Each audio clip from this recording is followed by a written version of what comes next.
Bienvenue dans cette numéro, je sais plus, enfin de l'école du doute 2024-2025. Mais 2025. Sur les vertus que nous sur le chemin de la vertu, et nous avons entendu la vertu. Alors c'est des pétales, tiens, on va les mettre plutôt que tu veux. Regarde, on va les mettre comme ça.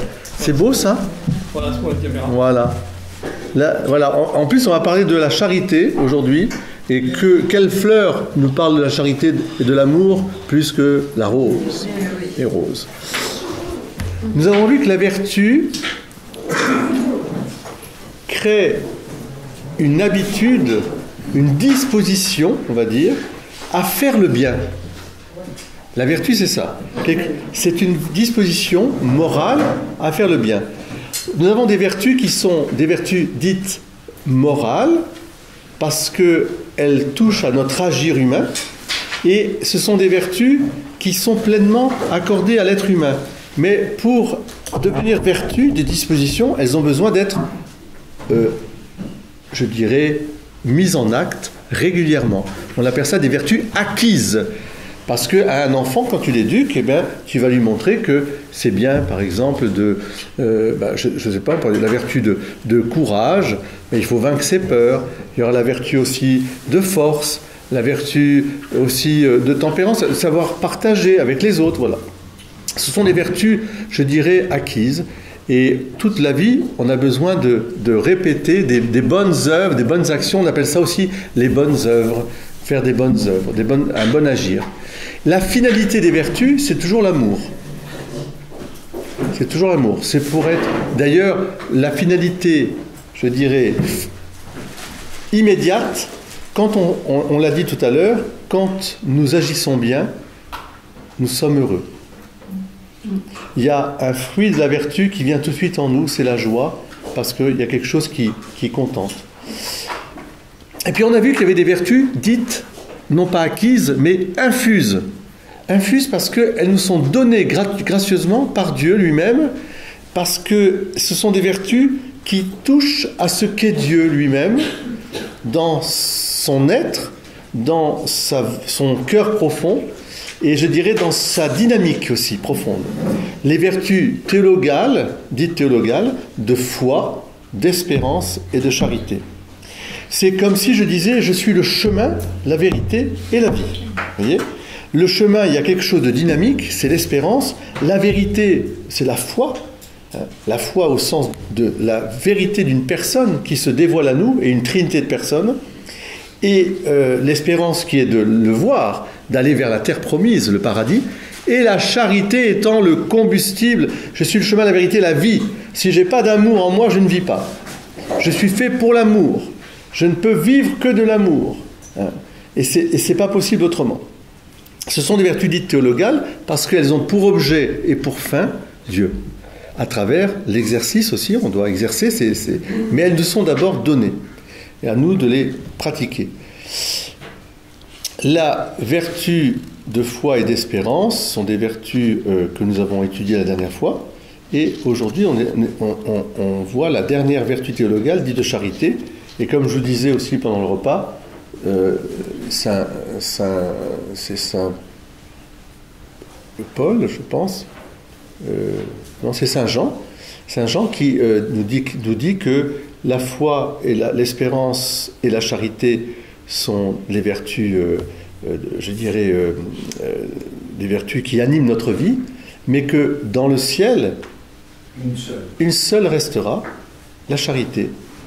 Pourquoi ? Parce que l'espérance, on n'en aura plus besoin, puisqu'on aura atteint le but, on sera dans un désir comblé, et que la foi, on n'en aura pas besoin, puisque nous verrons face à face. Mais la charité, elle, qui est le cœur c'est le combustible, comme je dis, de notre être, c'est le combustible de Dieu. Et comme Dieu nous a fait de son combustible, eh bien, nous sommes, nous aussi, faits pour l'amour. Et par amour et pour l'amour. Alors, Laure. Oui. Je pense qu'il faut déjà commencer par la définition de la charité. Que vous avez essayé de définir pendant le repas. Voilà. Et d'abord par la charité, l'amour et l'amitié vus sur un plan humain déjà, parce qu'il faut bien distinguer le plan divin et le plan humain. Donc, qu'est-ce que ça signifie le mot amour dans nos vies humaines? Ben, il y a d'abord l'amour sensible qui nous porte vers des choses, le chocolat, les fleurs. C'est quelque chose qui fonctionne aussi avec la vue, l'odorat, enfin avec nos sens, hein, qui nous attire vers ces choses. Et puis on dit d'ailleurs, j'aime le chocolat, j'aime le ski nautique, j'aime la moto, hein, j'aime des choses comme ça. On a ça en commun avec les animaux, parce qu'un chat par exemple est attiré par le poisson, un chien par un morceau de viande, voilà, enfin vous voyez ce que je veux dire, voilà, ça c'est un amour sensible. C'est un amour sensible. C'est-à-dire, qu'est-ce qu'on veut dire par sensible? Les sensibles. C'est les sens. Ça veut dire qu'il est accordé à notre besoin, lié au matériel. Au corps, et il est lié au corps et il nous est d'une grande utilité. Parce que l'amour sensible nous permet de développer en nous les appétits dits charnels, mais qui sont nécessaires pour la vie de l'être humain. S'il n'y a pas ces appétits charnels, nous ne sommes pas des purs esprits. Donc, ils ne sont pas à nier. C'est important de ne pas les nier. Ils font partie de la nature. Et puis nous avons l'amour qui est spirituel, qui nous est donné aussi par l'intelligence, qui nous porte vers une personne, par exemple. Par une personne, oui. Ça, c'est propre à l'homme. Quand nous aimons une autre personne, nous l'aimons avec notre volonté, mais aussi avec nos sensibilités. Donc les deux sont inséparables. Mais pourtant, il est nécessaire de les distinguer, parce que comme disait Aristote, il y a plusieurs formes d'amitié. Il y a l'amitié utile. C'est-à-dire, vous avez un copain qui a un yacht. Voilà. Il est sympa, le copain. Hein, donc, il a un yacht. On va faire un tour sur le yacht. On le téléphone. Vous voyez ce que je veux dire? Mais il y a une grande utilité, c'est que le jour où il n'a plus le yacht, voilà. Il est moins un ami. Il est beaucoup moins utile. Voilà. Je vais me trouver un autre ami qui a un yacht. Je vais me trouver un autre ami qui a un yacht. Vous voyez ce que je veux dire?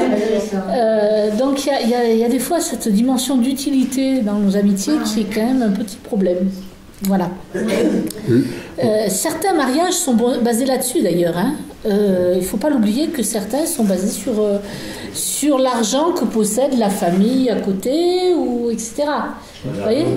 Hein? La dot. La dot, voilà. Ouais. Vous voyez, donc ça peut aller loin quand même. Hein. Ça peut être, l'intérêt peut être quelque chose qui... À cette époque, c'était le bas de laine. Voilà. Donc ça, selon comment on le vit, ça peut blesser. Hein. On va dire que ce qu'on appelle l'utilitarisme poussé à l'excès, l'utilitarisme est une caricature de l'amour. Elle est une destruction de l'amour. Parce qu'elle prend l'autre uniquement pour soi, pour ce qu'il rapporte à soi. Et donc, il va détruire l'autre, en fait. Quand je dis l'autre, c'est la nature, c'est toutes les réalités. C'est ce qu'on appelle l'utilitarisme. Et il faut savoir que c'est une forme d'idéologie, bien sûr, diabolique, mais qui est très en cours dans notre société matérialiste occidentale, où on fonctionne par l'utilitarisme. Ça, tu m'apportes quelque chose ou ça m'apporte parce que voilà, sinon ça n'a pas. On rentre dans une même association parce que ça c'est utile pour mon travail. On va épuiser les ressources naturelles parce que c'est bien, parce que ça me gagne de l'argent.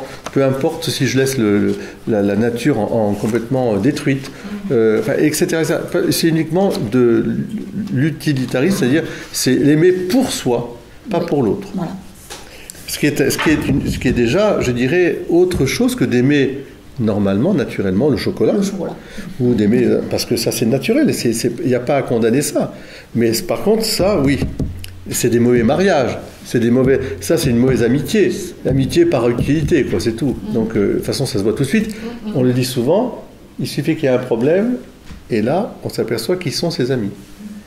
Il n'y en a plus beaucoup autour. Hein, voilà. En voulez de moi, non. Bon. Ensuite, il y a l'amitié délectable, c'est-à-dire que j'aime l'autre pour le bien, le plaisir qu'il me procure. Il y a beaucoup de relations humaines qui sont dans ce cas-là, notamment dans des mariages. C'est-à-dire que sur le coup, c'est la sensibilité qui va être vachement mobilisée, et puis les sentiments évoluent, c'est plus la même chose, vous voyez ce que je veux dire? La personne évolue aussi. La personne en face évolue, nous on évolue. Ça va droit dans le mur. Si on épouse quelqu'un pour sa beauté, par exemple, sa jeunesse et sa beauté, puis qu'on n'a pas prévu du tout que elle allait plus être toute fraîche quelques temps après, ou qu'elle va être malade, ou vous voyez ce que je veux dire? Si on n'a pas prévu ça, on va dans le mur. Ça, c'est ce qu'on appelle l'amitié délectable. Voilà. C'est pas l'amour, c'est la mur. C'est le mur. C'est le mur, voilà, exactement. C'est pas l'amour, c'est le mur, c'est pas mal ça. Voilà. Hein, on va droit dans le mur. Et puis il y a l'amitié véritable. C'est l'amitié où l'autre est aimé pour ce qu'il est lui-même.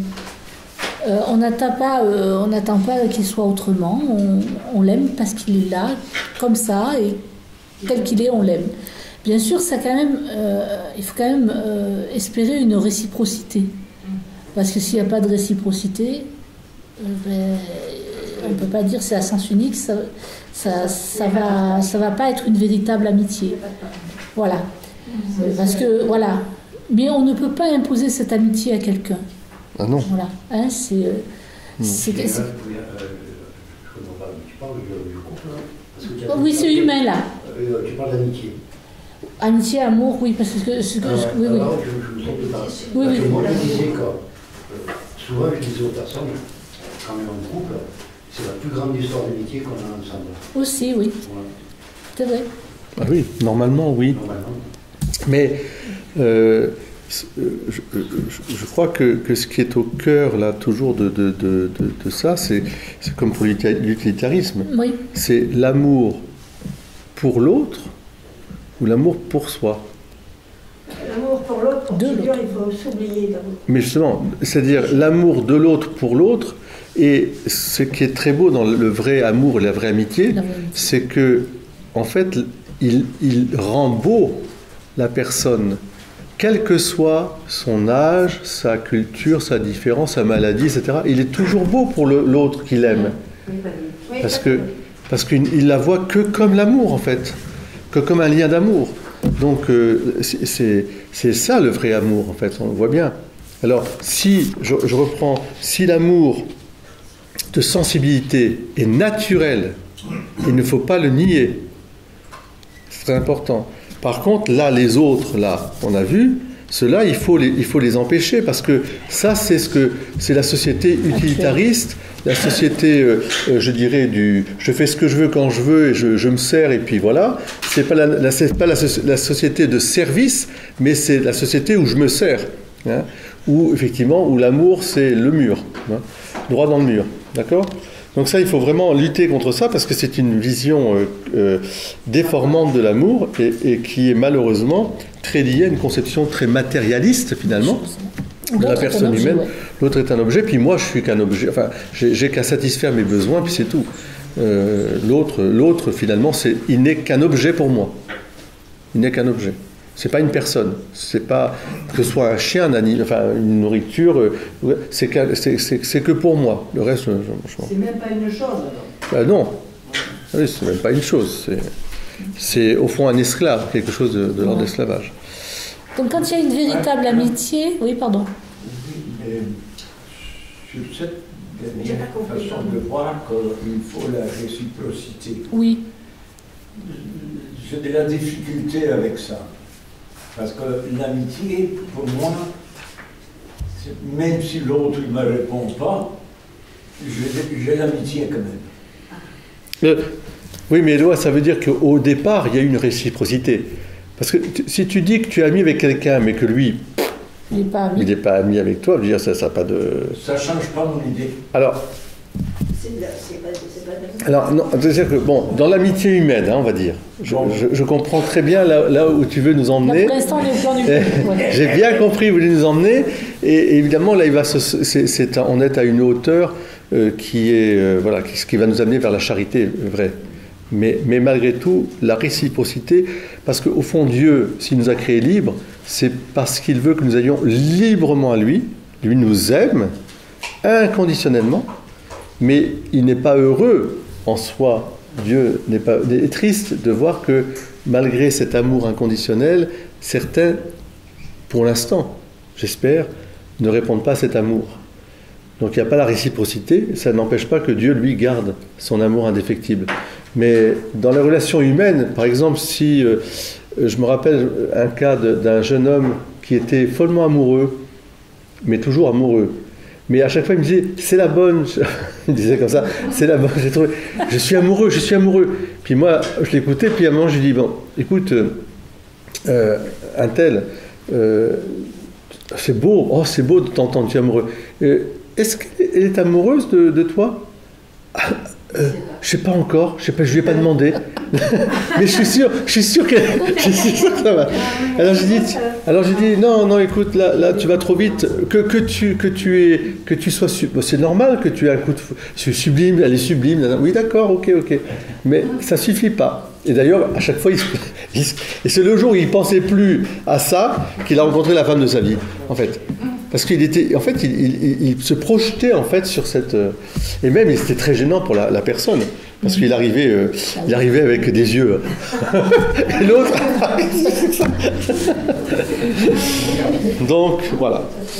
Donc il faut quand même qu'il y ait un partage dans ce genre d'amitié, c'est-à-dire des partages déjà de temps, d'activités, des goûts. Mais est-ce que l'amour est raisonné? Alors, il faut se méfier de la passion dans ces cas-là, parce que si c'est passionné et si on idéalise la personne, là aussi on va se prendre une gamelle, parce que le jour où on ne peut pas avoir une personne parfaite. Le jour où on découvre qu'elle a des défauts, on ne peut pas raisonner. Non, parce que je suis d'accord, parce que dans le fond de l'amour est intuitif. Mais il y a un devoir de le raisonner. Pour ne pas rester au niveau simplement de ce qui pourrait être simplement passionnel. Ou coup de foudre. Non, mais attends. On peut raisonner soi, mais on ne peut pas raisonner l'autre par contre. Ah bah oui.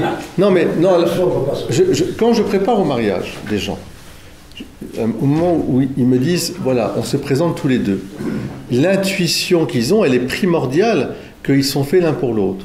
Mais ensuite, pour établir leur communauté de vie, ils vont ensemble réfléchir sur ce qui fait le bien commun, leur communauté de vie, sur quelles valeurs ils le fondent. Et ça, c'est raisonné, bien sûr, parce que vous allez discuter. D'ailleurs, les amants discutent ensemble des nuits et des nuits et des nuits. Hein, ils sont là, on refait le monde, ils sont là, etc. Quand ils se découvrent, etc., ils commencent par se dire, ben voilà, et toi, pourquoi et le travail, et la famille, et ceci et cela. On raisonne. Mais au fond de soi, c'est d'abord une confiance, et c'est intuitif. Parce que la confiance ne se décrète pas, c'est quelque chose qui passe ou qui ne passe pas. Quand vous aimez. Et oui, c'est intuitif. Non, mais quand vous aimez vraiment, oui. Quand on dit perdre la raison, c'est ah oui, mais bien sûr.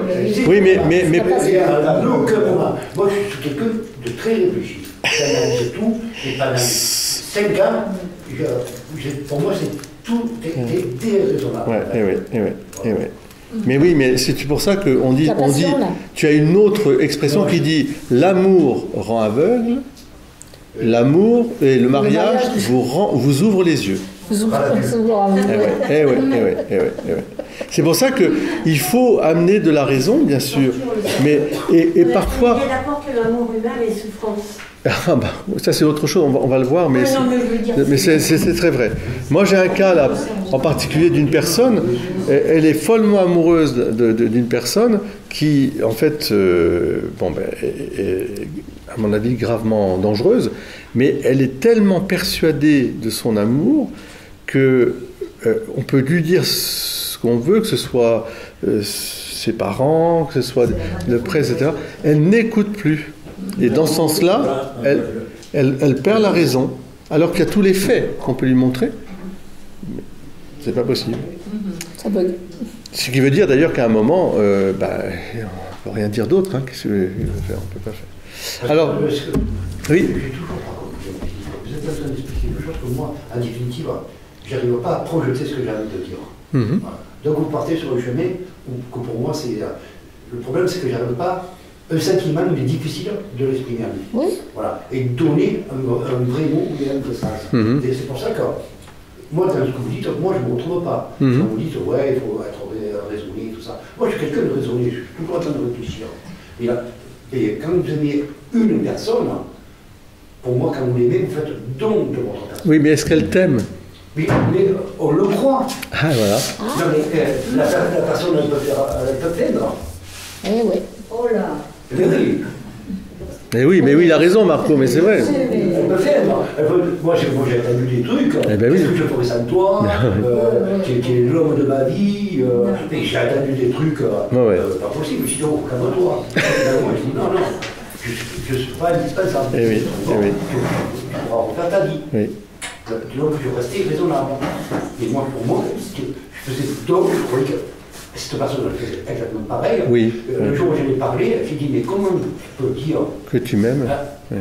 C'est pas ça. Comment peux-tu dire à une personne, pendant des années, je t'aime, et du jour au lendemain, lui dire, je t'aime plus. Eh oui, je sais, ça paraît incroyable, mais ça veut dire effectivement que peut-être cette toute la vie qu'on a eu ensemble, ce jour-là j'ai appris, mais c'était qu'une façade. Vous savez comment ça vous détruit ça? Bien sûr, c'est destructeur. Alors, Marco, c'est pour ça qu'on étudie ce qu'est l'amour au sens profond du terme, et tu vas voir que ce que tu dis est très juste, et que précisément la charité est le plérôme de cet amour, là où on devrait tous y arriver, qu'on soit marié, pas marié, qu'on soit dans une vie, je dirais, de don de soi pour les autres, etc. Voilà. On va le voir, et ça vient de Dieu en fait. Et tu as raison de dire, ça paraît incroyable qu'on puisse biffer comme ça, mais ça veut dire que la personne qui était en face de toi, elle n'a pas atteint ce niveau de l'amour vrai, qui est un amour de charité en fait. Et souvent ces personnes-là, et en plus, je veux dire, quand je disais le terme, je disais, moi je donne encore plus. Je dis, mais c'est pas possible, l'amour, on n'arrive pas à le mesurer. Mais non. Et sur moi le mettre, j'ai dit, combien de mètres tu l'as? Tu peux pas. C'est exactement, point. Je t'aime, c'est comme pour un enfant. Voilà. Tu aimes ton enfant, c'est point, c'est tout. Tu ne peux pas dire... C'est pour ça que on est... Alors si vous aimez quelqu'un, vous mettez dans le doute de ses propres sentiments, ça vous gâche tout l'amour qu'il a. Donc moi, ce que je fais, si j'aime quelqu'un, je donne le tout, moi. Oui. Je ne réfléchis pas. Parce que tu es entier, toi. Non, mais je ne réfléchis pas, mais tu aimes la personne. Tu n'as pas à réfléchir à des conséquences, et ce qui va m'arriver, tu vis l'instant présent. Mais regardez, on a des exemples des parents, vous les parents, avec vos enfants, mais vous ne réfléchissez pas. S'il faut aider, il faut aider, puis c'est tout, c'est comme ça. Vous n'allez pas vous... La vie, tu vas dire à ton enfant, de la lendemain, tu ne t'en plus. C'est ça, c'est ça. Et tu ne vas pas lui dire, bon, attends, alors je réfléchis avant, non, tu dis vite, allez, oui, c'est ça. Vite, bon, alors je prends la voiture, où tu es où, on va te chercher, etc. Mais c'est pareil, c'est ça. Dans ce côté-là, on touche à ce qu'est vraiment l'amour, dans ce don, dans la gratuité du don de soi pour l'autre. Alors, ça, mais donc le reste... Je ne suis pas tout à fait d'accord. C'est pas parce que les parents vont donner que je pense que derrière, il y a toujours quelque chose qui n'est pas gratuit, je pense, malgré tout. C'est pas une générosité, on dit l'enfer n'est pas vide de bonnes intentions. Oui, il y a des projections personnelles. Oui, alors après, c'est toute l'histoire. On est en train de parler d'amour humain, donc il n'y a pas de perfection dans l'amour humain. Oui, exactement. Moi, je pense qu'un couple, ils ont une mission en couple, que deux personnes ne se rencontrent pas par hasard. Ah oui. Et elles ont quelque chose à guérir l'une à l'autre. C'est une entraide, déjà. Alors là, on était dans l'amour aimé, et une des caractéristiques qu'il faut quand même noter, c'est que l'amitié... Oui, c'est la liberté. C'est la liberté. C'est la liberté. Sinon, c'est pas une amitié. Il faut laisser la liberté à l'autre. Tu es ma chose. Et ça, alors ça, il y en a, hein, des comportements beaucoup, pervers narcissiques qui sont épouvantables, parce que les gens n'ont pas grandi, en fait, et n'arrivent pas à... Mais ils réparent leurs blessures. Ah oui, enfin, c'est ça le problème. Ils tuent en réparant leurs blessures. Oui. Et oui, c'est ça le problème. Alors, et puis aussi, il y a une chose qu'il faut dire, c'est qu'une amitié véritable, c'est pas une amitié... vous pouvez les compter sur les doigts de la main, hein, c'est pas un truc qui est... Voilà, c'est pas un truc qui va être... Si ça s'est donné, une amitié... C'est pour toujours. Comme voilà. Si l'autre ne l'accepte pas, c'est qu'elle ne comprend pas, je veux dire... Mais la vraie amitié, c'est pour toujours. Ouais, mais la vraie amitié, pour moi, j'ai des gens que je ne vois pas pendant 10 ans ou 15 ans, mais c'est des amis de toujours à toujours, ils sont toujours des amis. Je veux dire, c'est comme ça, tu ne peux pas faire... Il n'y a pas de distance. Dès qu'on s'entend au téléphone, qu'on se voit, etc., c'est comme si on ne s'était pas quitté de la veille, en fait. Parce que l'harmonie est faite, il y a une confiance. C'est souvent des amitiés d'enfance, d'ailleurs, des amitiés... C'est les meilleurs. D'ailleurs, c'est pour ça qu'on dit qu'il y a de vrai que l'enfant, en fait, que l'enfance. Hein, donc, Moi, les temps de amis, moi, je les ai perdus. Et oui. J'ai la retrouver. Bien sûr. Parce qu'on a fait tout un parcours ensemble. C'est ça, une destinée. Et ça crée une encore plus que familial. Oui, mais je suis d'accord. Voilà. Et pourtant, il était loin de là d'être fréquentable. Loin de là. Et tous les gens autour de moi me disent mais arrête avec eux. Je dis mais moi, je n'ai pas à juger ce qu'ils font. Je les aime, c'est mes frères. C'est ça. Voilà. Ils ont été... À aucun moment, je les abandonne. C'est ça. Ils ont été à côté de moi. Même si j'ai eu des emmerdements, pas parce que je constatais. Mais ça, c'est la vraie amitié. Je me suis retrouvé 8 mois à l'huile. Oui, mais c'est la vraie amitié, ça, je peux te dire. Parce que ça m'a fait penser à une réflexion d'un acteur que j'aime beaucoup, Gérard Lanvin, et qu'on a voulu faire dire du mal d'un autre acteur qu'on aime ou qu'on n'aime pas, mais peu importe. Je veux dire Gérard Depardieu. Et quand les journalistes ont essayé de le faire cracher dessus, il a dit vous êtes qui pour me demander de cracher sur un ami? Il a toujours été à mes côtés. C'est un homme qui a apporté beaucoup au cinéma. Après, le reste, ça ne me regarde pas au sens mais c'est mon ami. Donc vous ne m'entendrez pas parler de mal de lui. Voilà. Et ben, ça, je dis, ça c'est beau. Ça ne veut pas dire qu'il cautionne tout, mais il ne le juge pas. Voilà. Et c'est ça, et c'est son ami. Donc on ne va pas me demander de cracher sur mon ami. Voilà. Ça, c'est la vraie amitié. Voilà. Alors, et maintenant, on part sur l'amour du point de vue de Dieu. C'est totalement différent. Là, on n'est pas du Est-ce que c'est totalement différent? Non, mais ça va beaucoup plus loin, je veux dire. Ah bah j'espère bien, oui. Sans ça, c'était pas la peine de faire. Alors. Voilà. Donc, rappelons quand même des petites choses sur Dieu. Dieu est créateur. Vous êtes d'accord? Voilà. Il est mon créateur, le vôtre aussi. Hein, et il n'a d'autre raison à sa création que sa bonté. La création n'ajoute rien à ce qu'est Dieu. C'est vrai, il est Dieu, il a tout. C'est sa bonté qui donne la création. S'il m'a créé, c'est par la surabondance de sa bonté. Il a donc de la bienveillance à mon égard. De son côté, l'homme éprouve de l'amour pour Dieu. C'est ce qu'on appelle l'adoration. Celle-ci a un fondement naturel très profond, le lien de dépendance entre l'homme et Dieu créateur. C'est de là que vient le sens religieux de l'homme. On en avait parlé à table tout à l'heure, le sens religieux de l'homme. Peut-on dire pour autant qu'il y a un vrai lien d'amitié entre Dieu et l'homme? Dieu est tellement différent de l'être humain. Il connaît l'homme, mais l'homme peut-il dire qu'il connaît parfaitement Dieu? La communion est-elle parfaite, même si on prend du temps chaque jour pour prier? C'est là qu'intervient la charité, qui est l'amitié surnaturelle avec Dieu. Donc le mot charité, ça veut dire amitié surnaturelle avec Dieu. Donc déjà, vous voyez, ça modifie un peu la perspective du mot charité dont on parlait tout à l'heure, parce que de nos jours, il est surtout appliqué à des trucs matériels, et on ne pense pas du tout à la relation avec Dieu quand on parle souvent du mot charité. Voilà. Pourquoi il faut être charitable avec Dieu? Non, je veux dire, il faut avoir un amour, enfin il y a un amour entre Dieu et nous qui est différent de l'amour humain. On peut dire que l'homme a besoin de Dieu, mais que Dieu n'a pas besoin de l'homme non plus. En soi, en oui. Soi, oui. Mais Dieu a tant aimé les hommes qu'il a donné son propre fils. Donc il y a quand même quelque chose dès le début de la création.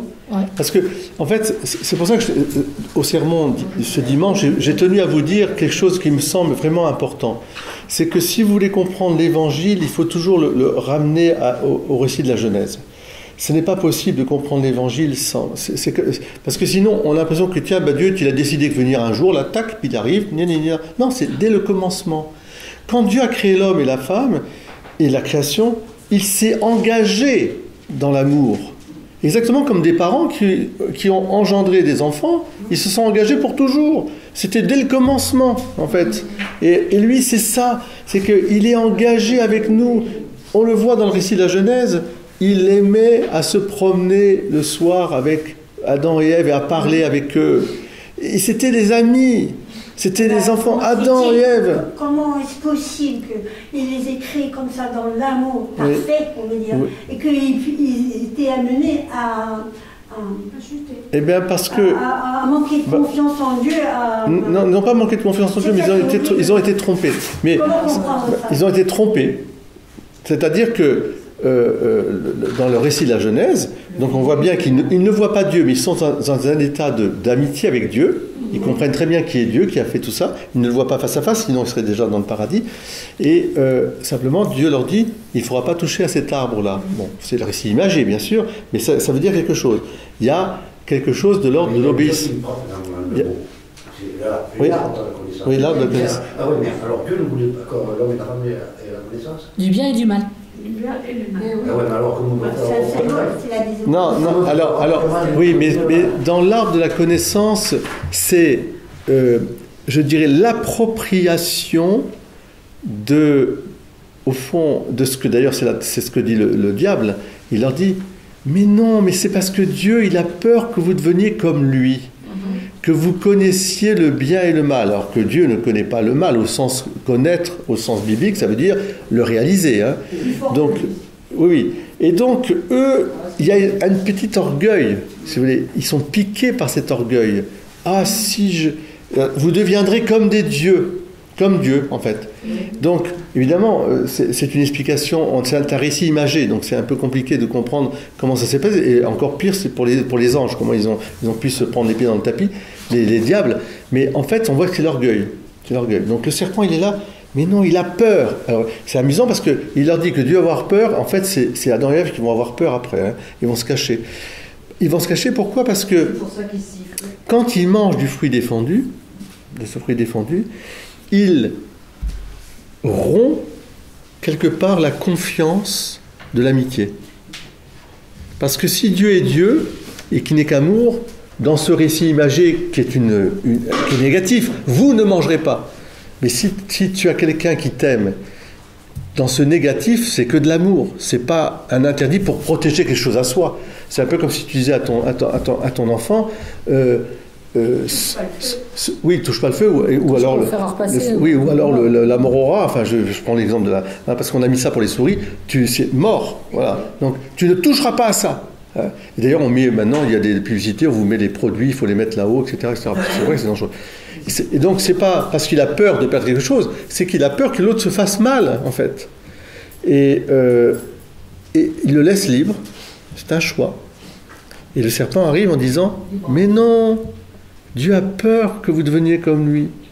L'égal de Dieu, quoi, hein, c'est ça. Et ça, c'est ce qu'avait fait Satan. Et alors Dieu, qu'est-ce qui se passe une fois qu'ils ont chuté?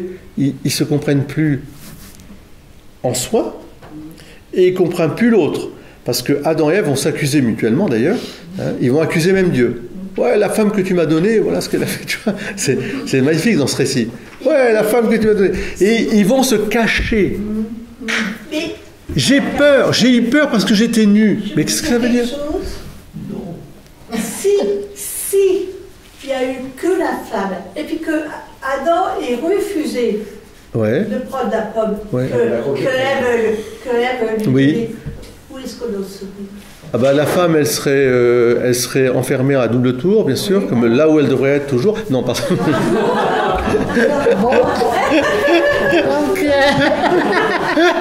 Non, mais ça, je ne sais pas. Alors là, je ne sais pas. Moi, je crois au contraire que hommes et femmes... Mais non, mais justement... Mais l'homme, il a fauté. Josette... L'homme, il a fauté. Oui, c'est vrai. Un, il a désobéi à Dieu. 2, il était lâche parce qu'il a accusé la femme. Non, et surtout 3 fois alors, parce qu'il s'est soumis à sa femme. Vous insistez là. Non, mais vous voyez que c'est un récit. C'est quand même symbolique. Alors c'est très symbolique et c'est un récit qui a été fait il y a 700 ans. Oui, mais il est tellement d'actualité. Il est tellement d'actualité. Il est d'une psychologie humaine. On ne peut pas le transposer de nos jours. Ah si, aussi. Non, mais bon, c'est grave. Sur la psychologie féminine et masculine, mais bien sûr. Alors là, c'est clair. Même plus que ça. Mais je veux dire que c'est quand même... C'est un récit imagé de la création. Ben oui, c'est pas une science, on est bien d'accord. Oui. Mais ça dit quelque chose de très profond. Et ça permet de comprendre les choses. Pour revenir à... C'était pour revenir sur la question de mon mari. Mon mari me dit, mais comment est-ce possible qu'ils étaient parfaits et qu'ils aient désobéi? J'ai dit, mais c'était pas des automates. J'ai dit, Dieu les a laissés libres. C'est ça. Libres de désobéir ou de ne pas désobéir. Alors attention, ils étaient mais oui, ils étaient libres, oui, tout à fait. C'est ça? Mais oui. Mais... Et Dieu qui calme le pardon, il n'aura pas pardonné. Alors, bien sûr que oui, mais bon, alors... Que oui, mais oui. Tu auras de la douleur et patati patata. Mais oui, mais non... Le mec que tu resteras sur le fauteuil à regarder la télévision... Tu gagneras ta vie à la sueur de ton front. Non, en fait, si tu veux, c'est un peu comme un père de famille qui est devant le fait accompli de la catastrophe de son fils ou de sa fille, et qui est obligé d'assumer. C'est irréversible.